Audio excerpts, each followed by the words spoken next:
कभी छोटी छोटी चीजों के लिए मत लड़, निगलेक्ट करते जाओ। इतनी ताकत पैदा कर लो, गांव कब्जा कर लो, शहर कब्जा कर लो, प्रदेश कब्जा कर लो, देश कब्जा कर लो। रोगे तो हर दिन तुम्हें एक बहाना मिलेगा रोने का, हर दिन। बस आदत डालनी है, चाहे रोने की डाल लो, चाहे हंसने की डाल लो। बहुत सारे लोग इस दुनिया में दुर्योधन सिंड्रोम से परेशान हैं। हमसे कुछ लोग कहते हैं भैया भैया आप टॉप मॉडल की फॉर्च्यूनर ले लीजिए। पागल, बेकाबू। लेकिन मैंने कहा जिंदगी है सर खेल, यहां कुछ भी दुख मनाने जैसा नहीं है।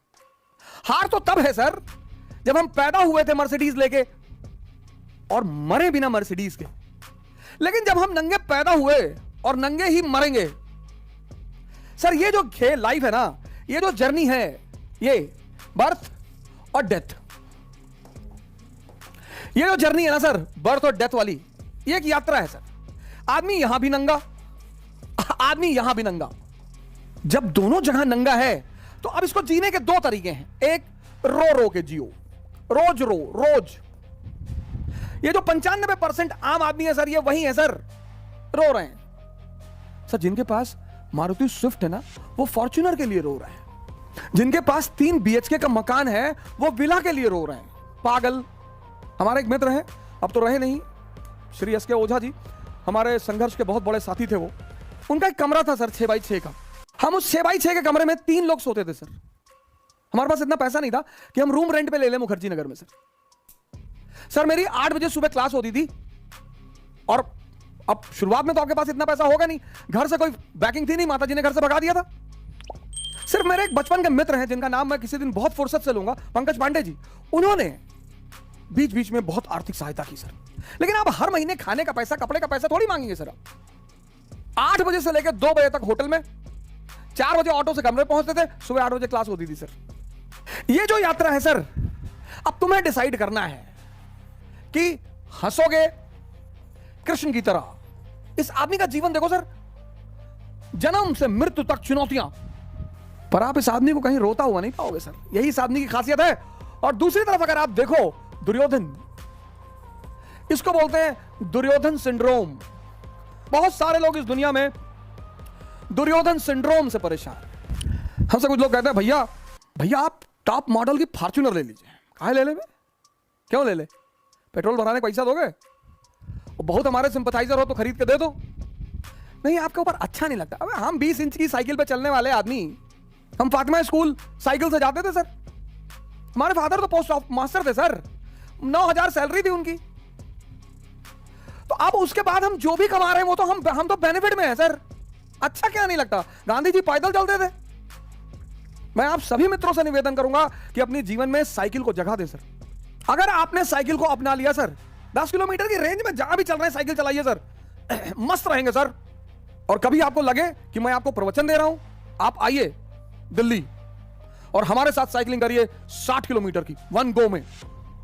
और हार नहीं कर पाए सर, छोड़ देंगे पढ़ाना, कभी कैमरे पर नहीं आएंगे सर, जिसको भी लगे। और सर अक्टूबर में तो भारत यात्रा करने जा ही रहे हैं। मुलाकात होगी आपसे भारत की सड़कों पर, श्रीनगर से कन्याकुमारी। आइए सर, आपसे मुलाकात होगी भारत की सड़कों पर। मैंने लखनऊ से दिल्ली की यात्रा भी इसीलिए की थी। मेरे बड़े सारे मित्र कहते थे बोलने के लिए तो कोई भी बोल दे, बोलने के लिए तो हम भी बहुत बोल दे। नहीं सर, मैं डरता भी हूं सर, पर मैं जितनी बातें आपसे कहता हूं उनको मैं भी करता हूं सर। मेरे पास साइकिल है सर, उसी साइकिल ने, फॉर्च्यूनर ने किसी को इज्जत दी सर। बड़े लोग फॉर्च्यूनर पे चलते हैं, उस साइकिल ने मुझे इज्जत दी, उस साइकिल ने मुझे नाम दिया, उस साइकिल ने मुझे सेहत दी सर। मैं 2 किलो आम खा लेता हूं, आम मैं छोड़ नहीं सकता था, शुगर बढ़ रही थी स्टेरॉइड खाने से, सर्कट एसिड की वजह से आम छोड़ नहीं सकता था। तो हमारे स्वामी जी हैं, उन्होंने कहा आम छोड़ने के लिए कौन कह रहा है? हमने कहा फिर बोले चला दे 50 किलोमीटर साइकिल। जब मजा ले रहे हो ना सर, तब मेहनत भी करो। और आनंद पता क्या सर? स्वस्थ शरीर। ये जबान इतनी बड़ी सर। दुर्योधन सिंड्रोम से परेशान मत रहो, शुक्रिया करो तुम्हारे पास जो भी है। 2007 में हमारे मित्र हैं पांडे जी, पंकज पांडे जी, उन्होंने दया खा के मुझे अपना स्कूटर दे दिया। उनके पास एक ब्रेवो स्कूटर था, तो हमसे कहा यार तुम जो है कोचिंग तक जाते हो ऑटो पकड़ के, हमको अच्छा नहीं लगता, तो ब्रेवो स्कूटर दे दिया उन्होंने। अपने समय से शर्म मत करो सर, अपने समय से डरो मत, लड़ते रहो हंस हंस कर। ये जो है अब आपको डिसाइड करना है सर। रोगे तो हर दिन तुम्हें एक बहाना मिलेगा रोने का, हर दिन। बस आदत डालनी है, चाहे रोने की डाल लो चाहे हंसने की डाल लो। मैं एक पिक्चर मूवी देखा था, मुन्ना भाई एमबीबीएस, है ना, वो डॉक्टर अस्थाना, बड़ी जबरदस्त। वो उस मूवी का वो मैसेज बड़ा जबरदस्त लगा। कहता मैं आपकी बेटी से शादी नहीं करना चाहता, मैं अब नहीं करूंगा आपकी बेटी से शादी, अब मुझे एक नई लड़की मिल गई है। तो कहता कौन? कहता वो डॉक्टर सुमन। तो हंसने लगता, कहता मुझे पता था कि तू सुन के हंसेगा जरूर। Laughing therapy. कभी कभी मूवियां अरबों अरबों रुपए का मैसेज दे जाती हैं, हम गौर नहीं करते सर। समझदार लोग अर्थ के लिए लड़ते हैं, मूर्ख लोग बर्थ के लिए लड़ते हैं। ये हमारा स्कूटर है, ये हमारी जमीन, एक बिस्सा जमीन है, एक बिस्सा ये हमारी जमीन, ले जाओ एक बिस्सा। जिस दिन मौका लगेगा तुम्हारा पूरा घर ही कब्जा कर लेंगे। कभी छोटी छोटी चीजों के लिए मत लड़ो, निगलेक्ट करते जाओ।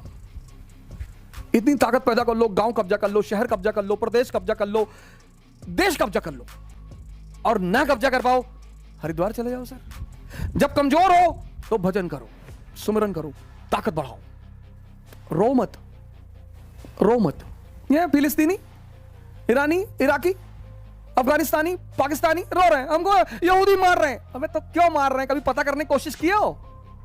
तुम कमजोर हो। नहीं नहीं नहीं, हम कमजोर नहीं भैया, हम मुसलमान हैं। मुसलमान हो, तुम कमजोर हो। जो भी कमजोर होगा ताकतवर उसको मारेगा। हम नहीं मार खाए। 18-19वीं शताब्दी में खूब पीटा अंग्रेजों ने, ईस्ट इंडिया कंपनी ने पटक पटक के मारा, पंडितों को मारा, ठाकुरों को मारा, भूमिहारों को मारा, मुसलमानों को मारा, किसको नहीं मारा उन्होंने। जब मैं आज देखता हूं ब्राह्मण सेना, करणी सेना, फलानी सेना, तो मैं सोचता हूं यार तुम कहां थे? वो जब अंग्रेज थे तब तुम कहां थे? बहुत मारा पटक पटक, सबको मारा उन्होंने, बगल में बैठने नहीं देते थे।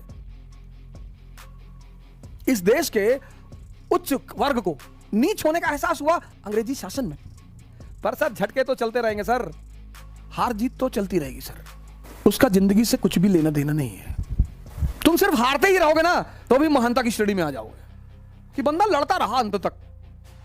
महमूद खलजी मालवा का एक रूलर था, डालिएगा विकिपीडिया पे, महमूद खलजी मालवा का शासक था।